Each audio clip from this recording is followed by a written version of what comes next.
Hey friends, welcome to A Weekly Word, biblical encouragement and inspiration designed to equip and empower you to live a courageous life. Today I want to talk to you about joy and why it's important to create more room or even margin for it in your life. Did you know that joy is actually a choice? Happiness comes from the word happenstance and is based on what happens to you.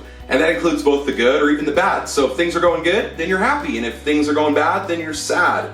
Your mood or your response is dictated by what happens.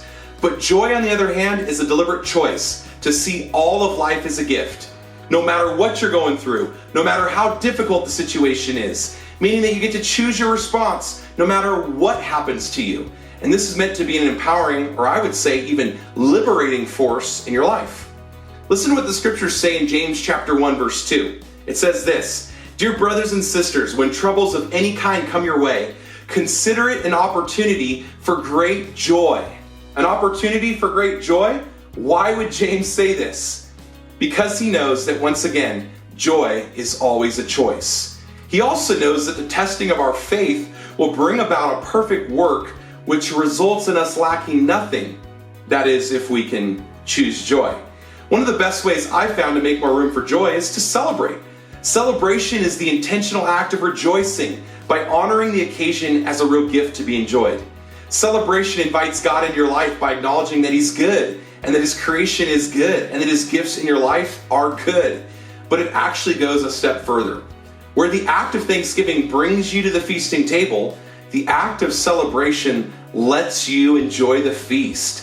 How awful would it be if all God ever did was show you the feast and the food, but never let you enjoy them? Unfortunately, that's what most religions do, but that's not what the God of the Bible does. In the scriptures, the God we see there is the God who parties. He's the one who says, let's unwrap this thing called life together and then dance and sing and party about it. He's the God for whom when a single lost child comes home, all of heaven celebrates and rejoices. I love the fact that Jesus' very first public miracle was turning water into wine. And where was this? It was at a wedding celebration.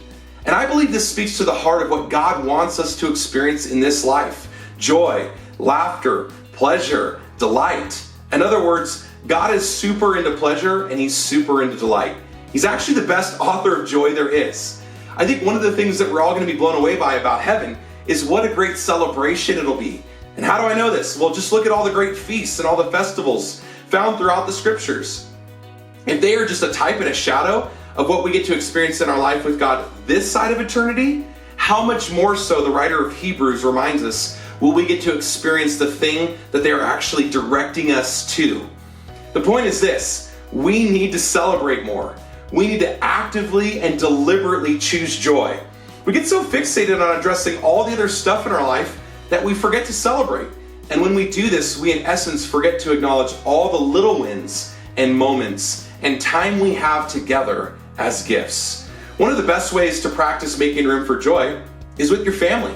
Determine a place that your family really loves and spend some time there together. Reflect on what God is doing in each of your lives as well as in your relationships with others. But here's the deal: put it on the calendar. Be intentional about it. Ultimately, my hope and prayer for you is that you would come to see joy as a choice, one that frees you to not have to depend upon your circumstances to dictate to you your response. And so my encouragement for you is this: prepare more room in your life for joy. Even if it's just a little more than you did yesterday or last week, give yourself permission to celebrate and to rejoice. Don't just wait for things to get good. Do it now. Choose joy today. Give God just a little bit of margin to work with and watch what He'll do with it. I'll leave you with the words of the Apostle Paul when he said in Philippians chapter 4, verse 4, "Always be full of joy in the Lord. I say it again, rejoice."